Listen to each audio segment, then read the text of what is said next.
Hello mga boss. So ang gagawin pala natin ngayon ay isang Bluetooth speaker. Ayan.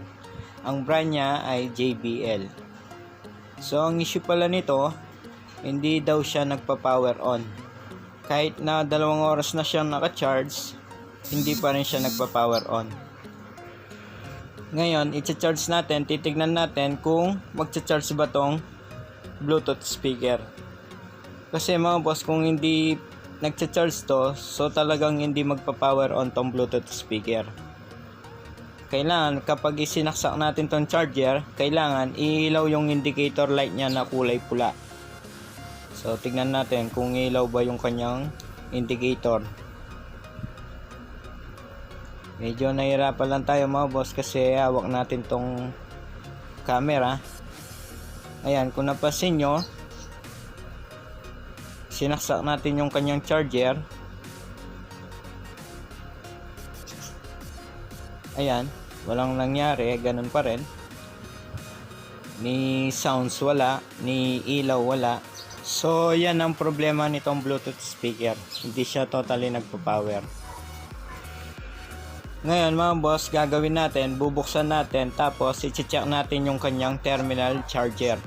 Madalas tong mga Bluetooth na speaker na ganito, ang laging nasisira nito yung kanyang terminal charger, yung saksakan ng kanyang charger. Yan yung madalas nasisira sa mga Bluetooth speaker na to. Minsan kasi kapag nilalagay yung kanilang charger, baliktad yung kanilang charger, di nila alam, baliktad, hanggang sa pinipilit nilang ipasok, yun, hanggang sa masisira na. So ngayon, ayan, binubuksan natin na matalim na panungkit. So pagbukas ayan, dito mga boss, screen para makita natin yung kanyang mga screw. So kung napansin nyo, mayroong mga butas, ayan. So nandyan yung mga tornilyo nitong Bluetooth speaker. So ngayon mga boss, kung hindi nyo pa alam buksan yung mga Bluetooth speaker na tulad na ganito, ayan, ngayon alam nyo na. So nakatago yung kanyang mga tornilyo. Ayan.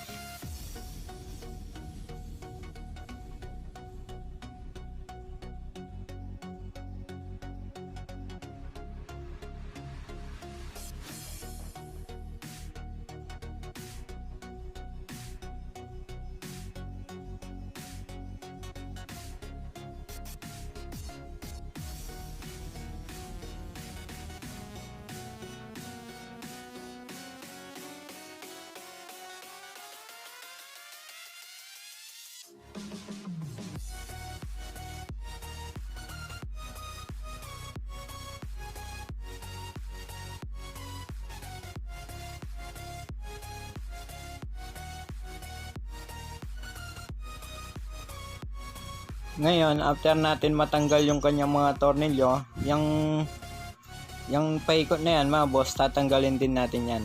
Kasi kung hindi natin tatanggalin yan, hindi natin mabubuksan tong Bluetooth speaker. So ang pagtanggal nito mga boss, ikot lang natin. Ayan, tulad yan. Meron kasi lock yan mga boss, dalawa. So iniikot lang yan para matanggal natin yung sa side. Ayan. So ngayon, after natin matanggal yung mga screw at saka yung lock sa side, so bubuksan lang natin mga boss. Ayan, ganyan lang.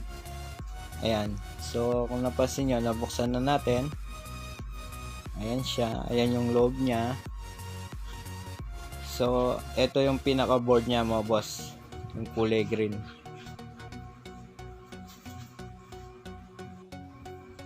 So ang terminal charger nito mga boss, ayan yung tinutusok ko, yan yung kanyang terminal charger. Kung napansin nyo, kagad siyang natanggal. So ibig sabihin, ito nga yung problema kaya hindi nagpa-power tong Bluetooth speaker na to, dahil nakatanggal na yung kanyang terminal charger. Kahit na-charge natin, hindi siya nagcha-charge kasi nga yung kanyang terminal charger hindi na nakakontak sa kanyang board. So possible nung i-charge ito ng mayari, baliktad yung kanyang charger hanggang sa pinipilit nilang ipasok, yun, hanggang sa natanggal na tong kanyang terminal charger. Ayan, yung maliit na yan. So ayan siya mga boss. Ngayon ang gagawin natin, Susubukan pa natin na ayusin to kung kaya pa natin. Tignan muna natin yung kanyang board kung hindi pa ba natanggal yung kapitan ng kanyang terminal charger. So kung nakita nyo, nandun pa naman, hindi pa naman natanggal. So pwede pa natin ayusin to. Ayan mga boss, kung nakikita nyo, meron tayong nahanap na terminal na charger. Ayan. So ngayon, itatry natin na may connect to sa kanyang board. Susubukan natin. Baka sakaling maayos pa natin to kasi ito masyado na maliit yung kanyang mga terminal. So kung wala tayong gamit na pang hot air, so mahirapan tayo. Gamit lang kasi natin pang inang.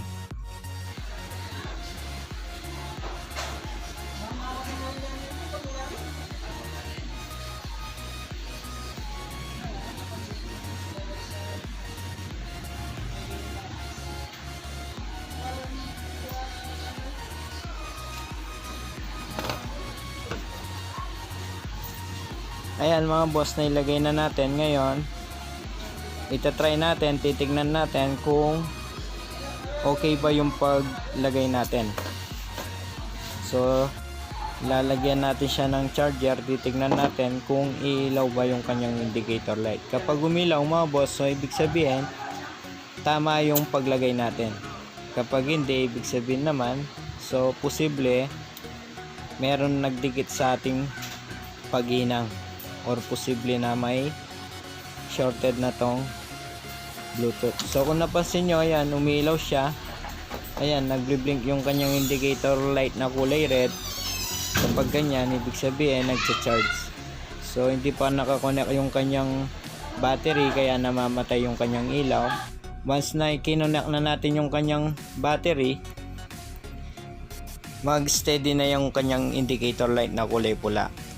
So ngayon, ilagay muna natin yung kanyang mga battery. I-connect na muna natin para makita natin talaga kung nagcha-charge ba siya ng maayos at kung mapapaandar na natin tong Bluetooth speaker.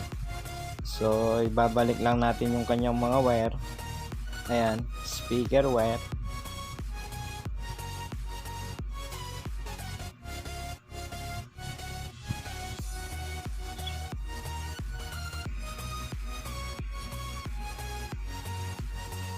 Ayan mga boss, kung napansin nyo, na ibalik na natin yung kanyang mga socket wire.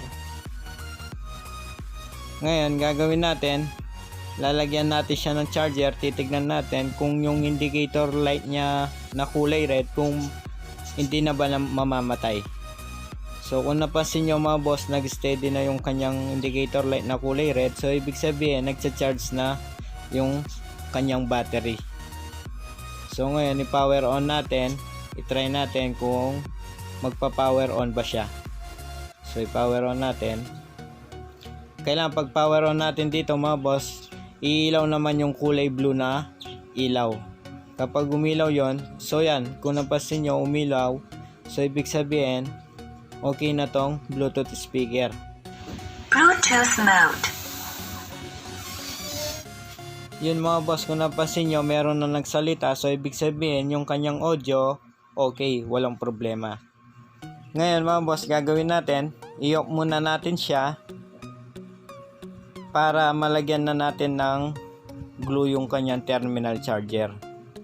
Ayan, lalagyan natin kasi ng glue yan mga boss para matibay, para hindi basta-basta matatanggal once na halimbawa baligtad na naman yung charger na nilagay nila, hindi basta-basta matatanggal yung terminal charger na inilagay natin.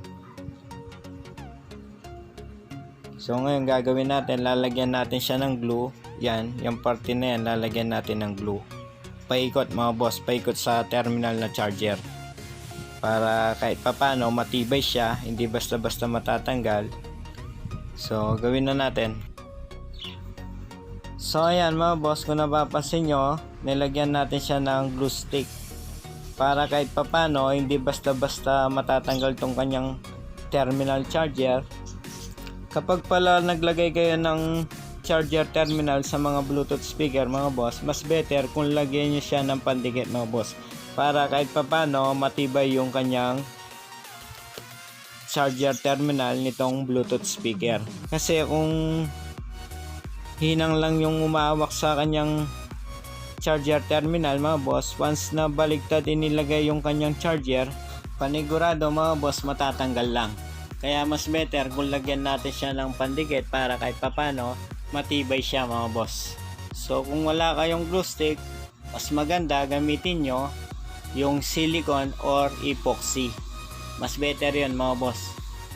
So ngayon gagawin natin, ibabalik na natin tong kanyang board dito sa kanyang housing. Tapos itatry natin, titignan natin kung okay na ba talaga tong ginawa natin. So gawin na natin.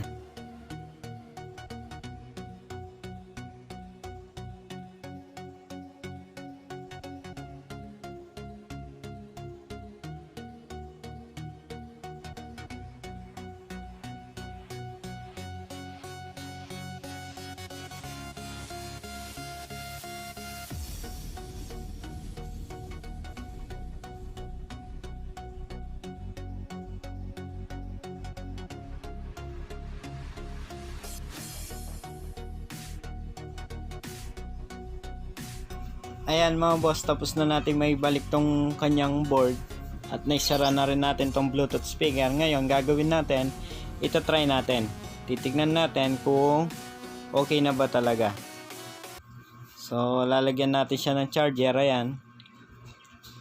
So kapag palang naglalagay kayo ng charger sa mga Bluetooth na speaker tulad nyan, i-check yung mabuti yung kanyang charger mga boss bago nyo ipasok. Kasi yan, madalas kaya nasisira yung mga terminal charger na yan sa mga Bluetooth dahil baliktad pinapasok yung kanyang charger.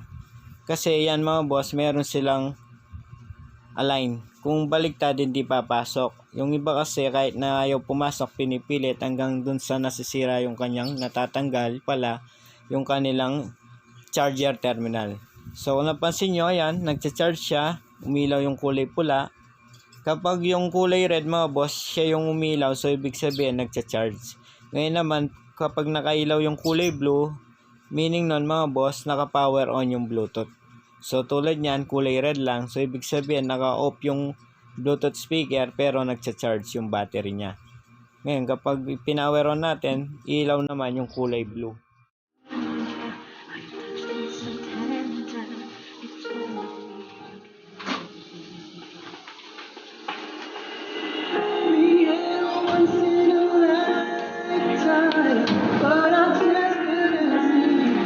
Until it was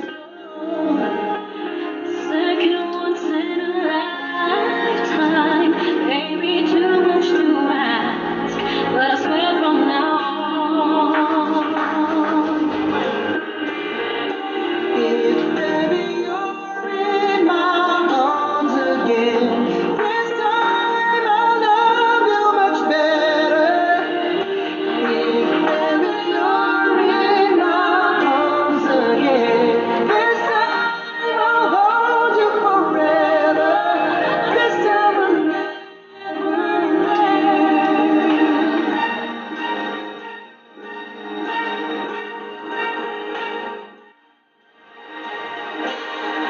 I see it clearly, how I still need you near me. I still love you so. Something between us that will never leave us. There's no way.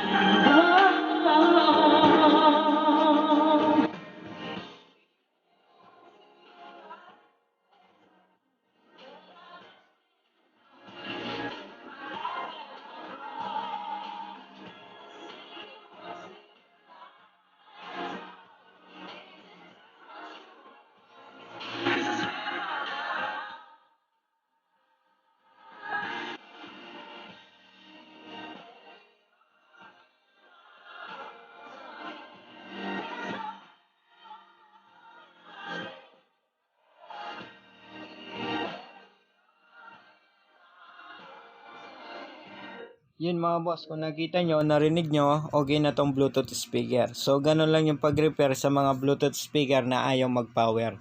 So kapag pala ganyan yung problema ng isang Bluetooth speaker, una nyong i-check yung kanyang charger terminal, yung lagayan ng kanyang charger. Yun ang una nyong i-check. Madalas kasi mga boss sa mga Bluetooth speaker, yan yung unang laging nasisira sa mga Bluetooth speaker na tulad nito. Yung kanilang charger terminal. So ito pala yung pinalitan natin mga boss. Ayan. So hindi na natin magagamit to kasi nga yung kanyang paa, yung kanyang terminal, yung iba putol na. So kaya pinalitan na natin kasi nga hindi na natin pwedeng ibalik pa to. So buti na lang meron tayong nakatago dito. So yun na lang yung nilagay natin. So hanggang dito na lang tong video mga boss. Sana meron kayong natutunan, kayong mga beginner dito sa ating video kahit papano. At kung hindi pa kayo nakasubscribe sa ating channel, huwag niyo sanang kalimutan mag-subscribe at pag-hit na rin yung bell icon para sa susunod na mga video gagawin natin, ma-notify kayo. So hanggang sa muli mga boss, maraming salamat sa inyo. Peace.